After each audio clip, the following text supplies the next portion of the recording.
E no acampamento Farroupilha aqui nos arredores, só circula ela, que é gostosa e saborosa. Falando no acampamento Farroupilha aí, que os locutores estão lá, falando sobre o acampamento Farroupilha, que os locutores estão falando lá na avenida, lá durante o desfile, o acampamento deste ano, as características, vocês já foram lá, estão acompanhando? O Quinerim já deve ter ido muito. Fiz algumas palestras já nessas 3 semanas, né, no acampamento Farroupilha.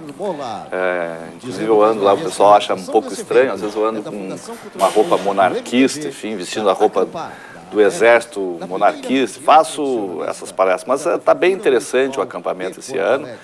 Muitos piquetes se prepararam para a Copa, então se estruturaram melhor para receber o povo lá. Mas o Pedro está criticando, diz que estão tocando rock dentro do Parque Quinerim, com guitarras, sintetizadores. Existem algumas manifestações e às vezes devemos entender. O ano passado, ou retrasado, agora não me recordo, foi uma escola de samba, na Casa do Alegrete. Porque essa escola de samba estava homenageando o Alegrete e homenageando os gaúchos, com um belíssimo samba enredo. Foram lá com uma batucada. Foi um momento especial, aquele momento ali, às vezes as pessoas ficam oriçadas e brabas com outras manifestações. Devemos entender que essa questão de pertencimento, e hoje a gente pode falar isso, ninguém é isso e apenas isso. Um menino, ele está numa opinião, no bar aí, ou qualquer outro bar da Cidade Baixa, curtindo rock, ou curtindo um pagode, uma roda de samba num final de semana, e no setembro está vestindo uma pilcha, uma bombacha, enfim, está lá fazendo seu churrasco. Então ele é roqueiro, ou é do pagode, e ele é gaúcho também, e isso não é nem uma contradição, nem um problema, de sermos tudo isso. E daqui a pouco você diz alemão, porque tem uma raiz ancestral no povo germânico, e também, se eu também sou germânico, em outubro eu vou para o Oktoberfest, e não há problema nessa questão. É o momento de... às vezes aparece rock, às vezes aparece outro, mas é aquele momento, alguma representação naquele momento. Esse foi o comentário do Pedro Gomes da Silva. E o Tirone Melo, professor, ele disse: professor Quinerim, comente o livro A Historiografia Rio-Grandense de Ieda Gutfried. Tirone Melo é professor de história. Desculpe, Tirone Melo é professor de história. A historiografia sul-grandense de Ieda Gutfried é muito bom.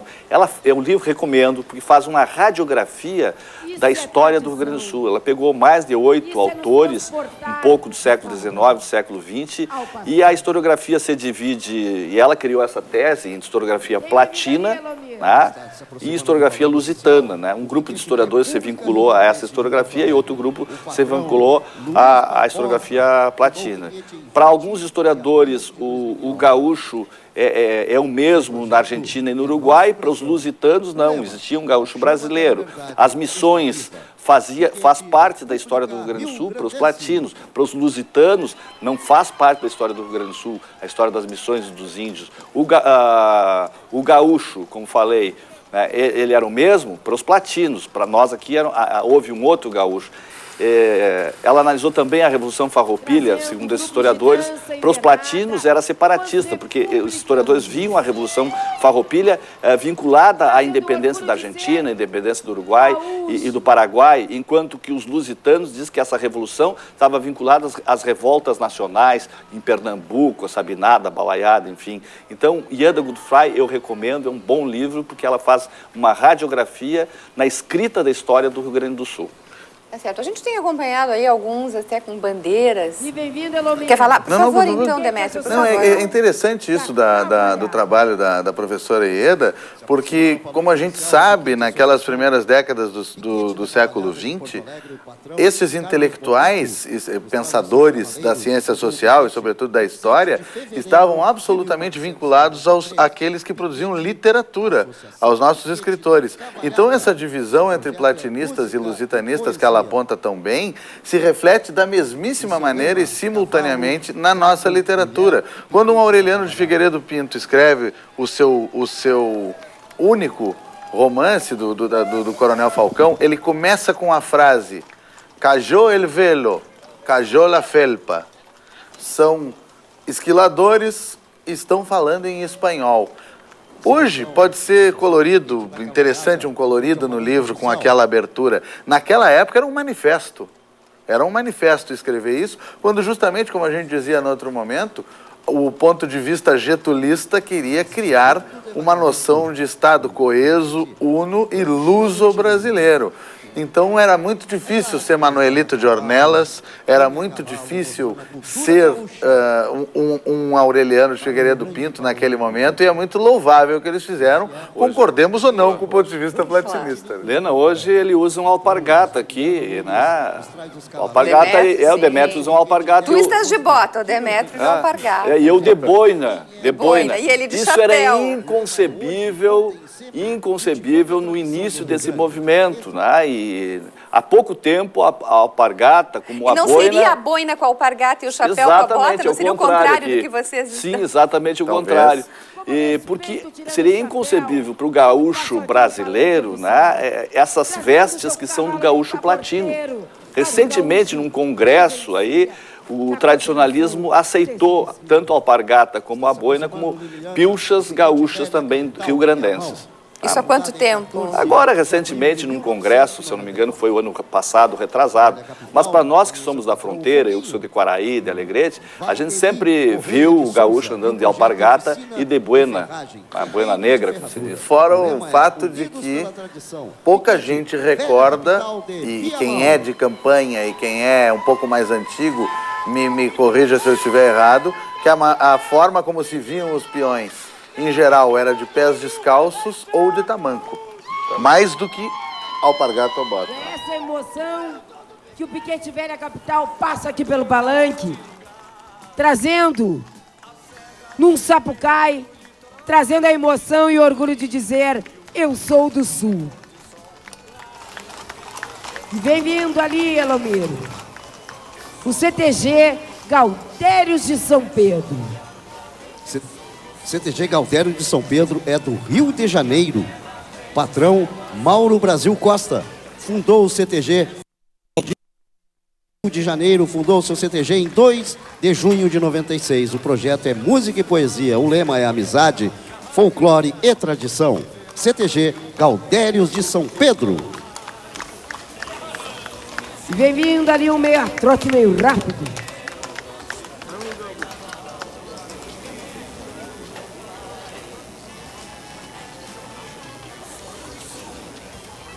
Esse é o Piquete Morandi.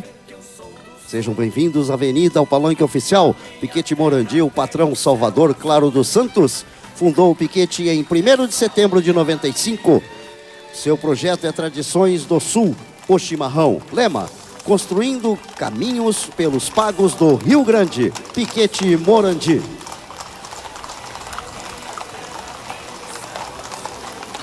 Piquete Morandi trazendo o seu projeto Tradições do Sul, o chimarrão. Trazendo para esta avenida, no dia 20 de setembro, o lema, construindo caminhos pelos pagos do Rio Grande. Trazendo o jovem, trazendo as crianças, a prendinha, o peão. Piquete Morandi, trazendo o seu chimarrão, trazendo a prenda, o peão, trazendo a emoção de colocar a mão no peito e dizer, eu sou do Sul.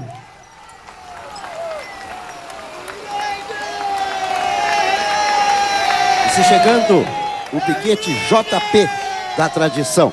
Piquete JP da Tradição de Porto Alegre, o patrão Eloir Padilha nos traz esses cavaleiros e cavaleiras. Fundou esse piquete em 14 de abril de 92. O projeto é a origem do acampamento Farroupilha e de Porto Alegre e a participação do Piquete JP neste contexto. O lema, cultivando a tradição para a nova geração. Piquete JP. Nesta sequência, se aproxima do palanque o Piquete Fundação Acefaz de Porto Alegre. Patroa Silvia Maria Lima Schitz fundou este piquete em 26 de março de 1981. Projeto Indumentária Gaúcha, Usos e Costumes. O lema, de querência em querência, sempre gaúcho. Piquete da Fundação Acefaz.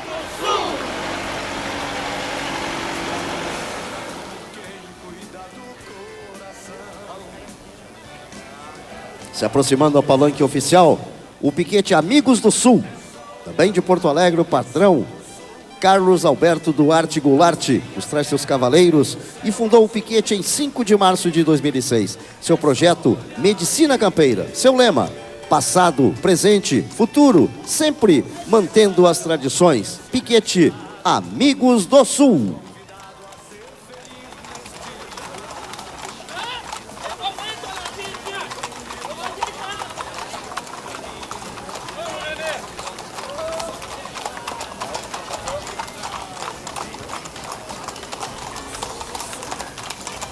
Patrocinador dos festejos Farroupilha 2014, Team Você Sem Fronteiras, Bradesco, tudo Debra pra você, Skin, Sky HD TV, Knorr, Nikon, apoio Eletrobras, Eletrosul e Termolar.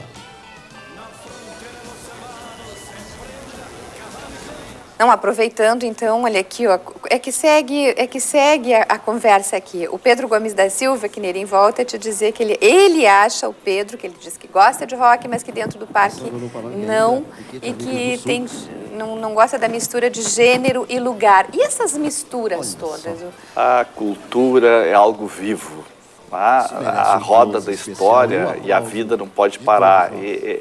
A nossa cultura gaúcha, como já vimos na avenida, no desfile, é uma mistura de vários povos, de várias contribuições.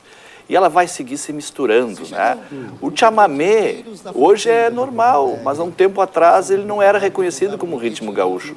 Era ritmo de argentino, de missioneiro. Hoje é reconhecido e muitos grupos de baile tocam chamamé. Tem uma gurizada nova aí fazendo rock de galpão. Amanhã ou depois isso vai ser encarado com naturalidade. Oli Júnior fez um belíssimo trabalho com o Bebeto Alves, milonga com blues. Blues é um ritmo, né, negro estadunidense. Enfim, e vai seguir se trabalhando e misturando.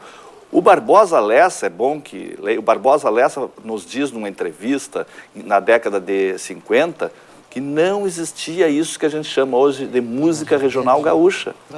Não existia. Eles começaram a construir essa identidade musical. Então isso é muito recente, é muito novo aqui para nós. Tem algo muito interessante que é a gente escutar essas canções antigas do Lessa, não só dele, mas nele é muito claro.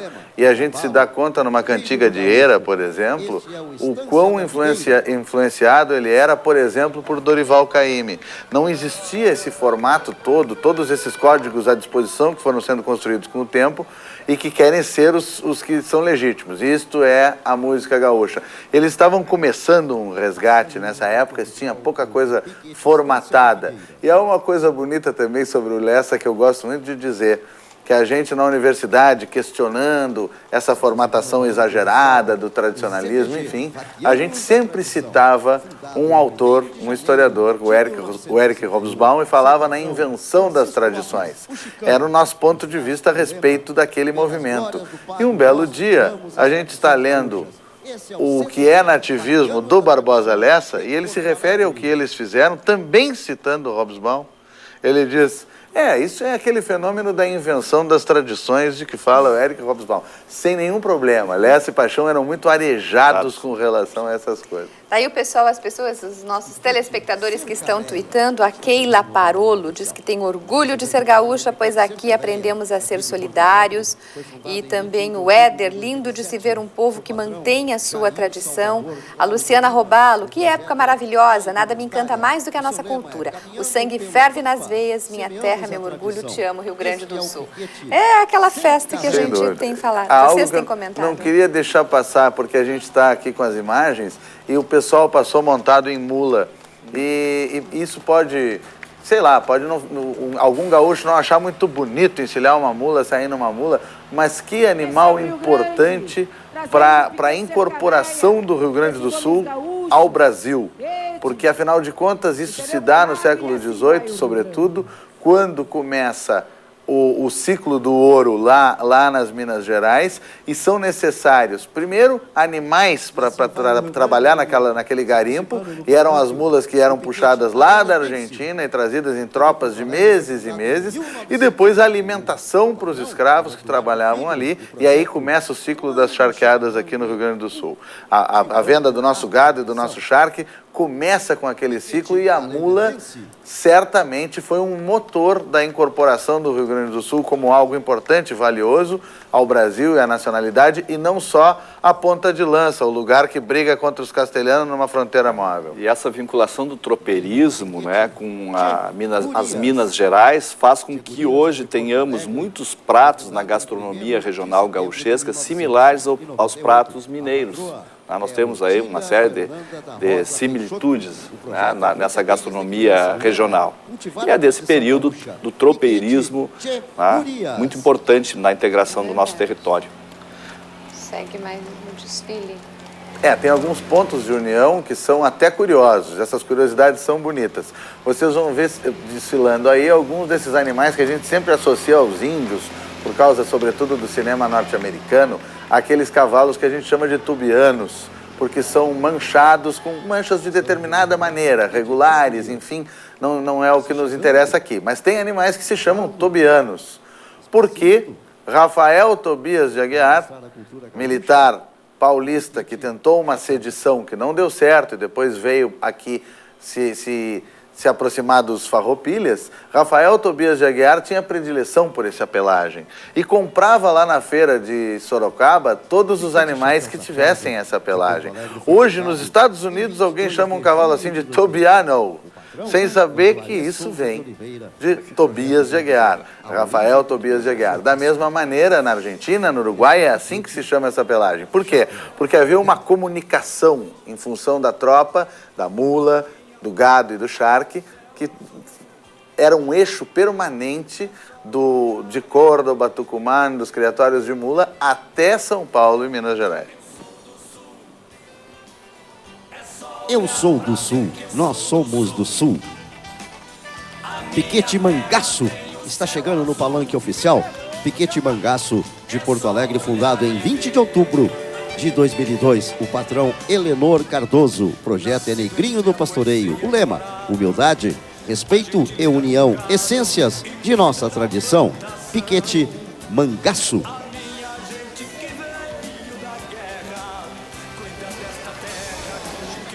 E está se aproximando o grande patrão Renato Souza, o Renatão, nos trazendo o piquete Rodrigo Cambará de Eldorado do Sul.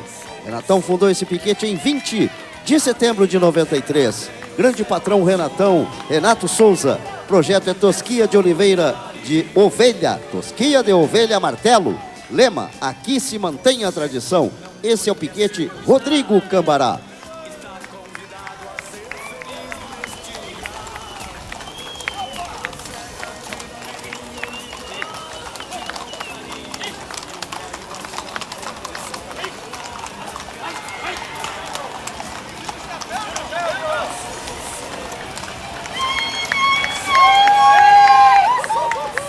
Se aproximando o piquete Rancho dos Cavalos. Sejam bem-vindos ao palanque oficial, ao desfile na avenida do 20 de setembro. Rancho dos Cavalos, fundado em 24 de abril de 1984. A patroa é a Marília Moraes. O projeto é Charqueadas. O lema: aporreados, mas unidos pela tradição. Esse é o piquete Rancho dos Cavalos.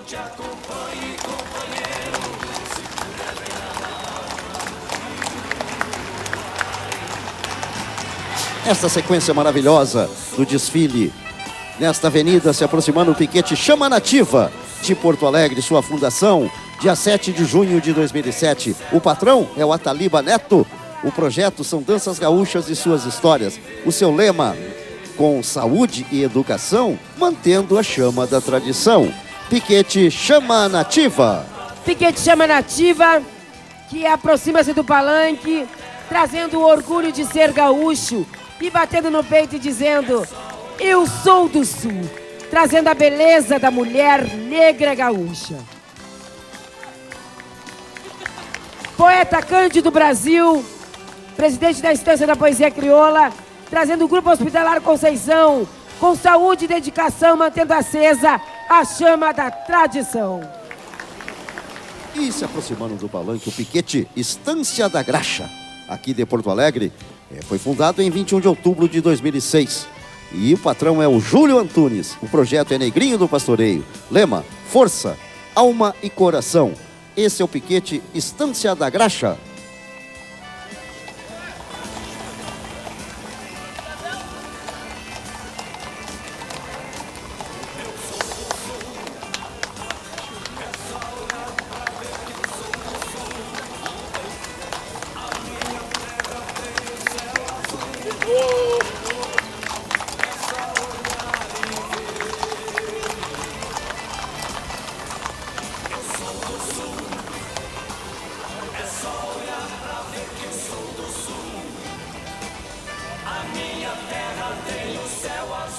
Quem está se aproximando do palanque oficial são eles. O piquete acompanhou aí várias pessoas com a bandeira do Rio Grande do Sul, alguns até enrolados a bandeira.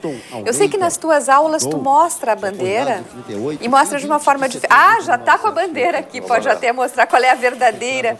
Eu queria que tu falasse um pouco historicamente a questão do brasão e o...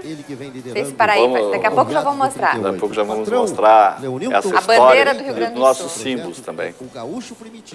A bandeira do Rio Grande do Sul, do período da Guerra Farroupilha, era essa. Justamente quadradinha, era o menor, bem menor. Bem menor, o vermelho ali no meio, separando o verde do amarelo, que era a cor da bandeira portuguesa. E o vermelho significava a liberdade, era a cor do movimento libertador, a cor da democracia, enfim, na Revolução Francesa está presente. E aí o brasão que... Não tinha o brasão, não está aparecendo ali. Já mostramos. Agora é que tu vai virar para mostrar o brasão, que daí tem o... Agora. E o brasão entra quando na bandeira? Agora eu vou mostrar agora. Aí a bandeira se transforma, que conhecemos hoje. O brasão só é colocado bem depois, já perto do final do século XIX, 40, 50 anos depois da Guerra Farroupilha, e se transforma na bandeira oficial do Rio Grande do Sul. É o nosso brasão de armas, onde está escrito liberdade, igualdade e humanidade. Então, não existia esse brasão dentro da bandeira. Tá certo, então quando se vê aí a bandeira, é fácil de entender também essa questão do vermelho. E as cores utilizadas, essas cores... Na verdade, existe, eu acho muito útil como mnemônica, para que a gente tenha o truque de recordar, né? Que o vermelho separa o verde e o amarelo, porque as pessoas muitas vezes colocam essa ordem errada e em muitos lugares em que se quer representar a bandeira do Rio Grande do Sul aparece errada essa ordem. Mas aí tem teorias diferentes, tem gente que acha que tem a ver com as bandeiras espanhola e portuguesa, com outras referências de outro tipo. O interessante que o Quinerim resgata é que a Revolução Francesa está com uma força enorme. 50 anos depois, quando ele nos informava aqui que vai ser colocado o brasão vem com o barrete frígio, que é um símbolo da Revolução Francesa, com toda essa referência das próprias palavras, né? Do trístico ali, não sei se é assim que se chama. O brasão de armas, que está no centro da bandeira do Rio Grande do Sul, ele já existia no período da Guerra Farroupilha. Não estava dentro da bandeira, mas o brasão de armas como um dos símbolos da nação. Segundo o nosso professor Moacir Flores, em Modelo Político dos Farrapos, ele vai dizer que uma das teorias que ele foi concebido na Filadélfia.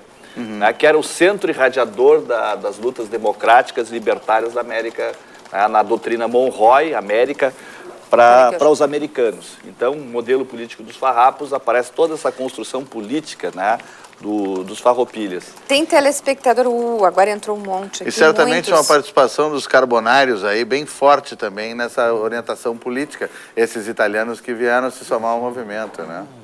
O Éder pergunta para vocês, através do Twitter aqui, o Éder pergunta sobre a importância do Paixão Cortes nas nossas tradições, um grande divulgador gaúcho. O Paixão é um dos pioneiros e um dos sustentáculos aí durante muito tempo desse movimento que começa no final dos anos 50, e o que a gente o que a gente precisa sempre recordar é a importância, sim, desse movimento e desses pioneiros, mas, ao mesmo tempo, o fato de que, como eles próprios sempre consideraram, não se trata de ser donos dessa representação. Nem o tradicionalismo é o dono da representação, do amor por essa identidade, nem certamente os seus pioneiros e as suas principais figuras. Ele sabe muito bem disso, Paixão, inteligente, um folclorista, um pesquisador, alguém que nos orgulha tremendamente como gaúchos, mas que, como dizia o velho Jupan, que a flecha já está no ar para encher-se de sol. Lá, no final dos anos 40, eles dispararam essa flecha. E a sociedade vem discutindo e utilizando da maneira que mais lhe parece correta, justa, enfim, e legítima, toda essa representação do gaúcho. Paixão Fundamental, Lessa Fundamental, toda aquela gurizada foi muito importante e não é por outra razão que o Paixão é até a imagem visual do tradicionalismo e do gauchismo a partir da estátua do laçador. E Demétrio, se fosse a resposta, mas um outro telespectador aqui, o Pedro Gomes, ele te provoca dizendo que tubianos raramente estão cavalos bons. Minha família de carreirista, que a maioria depois da doma vai para a carroça, ele diz. Vamos aproveitar e picanear mais ainda essa questão. Imagina eu com lenço celeste no pescoço. Como é o nome dele, Pedro? Pedro. Olha, Pedro, que tu está me obrigando a dizer, mas vamos lá, vamos ser sinceros. Existe um ditado que é tubiano e castelhano para dar bom só por engano. Eu sempre digo que essas rixas de fronteira são rixas entre irmãos. É como briga de colorado com gremista. É o que mostra que nós somos a mesma coisa e não que nós somos outra coisa. Então, espero ter aliviado aqui todo o pessoal que está escutando em casa, sobretudo no Dia Nacional do Cavalo na Argentina, que é hoje, pensarem que eu estou falando que tubiano e castelhano para dar bom só por engano. Eu não acho isso. Mas é muito interessante que há um livro que... Mas nesse verso aí tem uma outra questão de regionalidade. É tubiano, castelhano e baiano. E baiano. Essa eu não conhecia. Mas é muito importante a gente dizer o seguinte, que esses tubianos, segundo um escritor, que eu fico devendo nesse momento o nome dele, seriam oriundos de uma raça de trabalho, de uma raça de tração, de Flandres, e que já naquele trabalho eram animais difíceis de domar e sujeitar. E que essa genética se teria transmitido. Será assim? Tem gente que adora um cavalo tubiano. O professor... agora, vocês falaram... O professor Cirne Lima cria só tubianos por puro amor por essa pelagem. Agora vimos outras raças passando ali, alguns de cola atada. Que bom. Passou o Percheron, cavalo de tração, mas que hoje também o pessoal usa para montar, né? Sobretudo aqueles que estão um pouquinho mais acima do peso, né? Às vezes um cara mais corpulento um pouco, monta num bretão, num Percheron, naqueles cavalos que antigamente se chamavam normandos, que são animais que chegam facilmente a 800 quilos, são animais de tração. Originalmente são de tração. Camargo e o lema, a união fazem aos amigos. Que maravilha. Esse é o 4 Contos do Rio Grande. Patrão Roberto Camargo. A união fazem os amigos.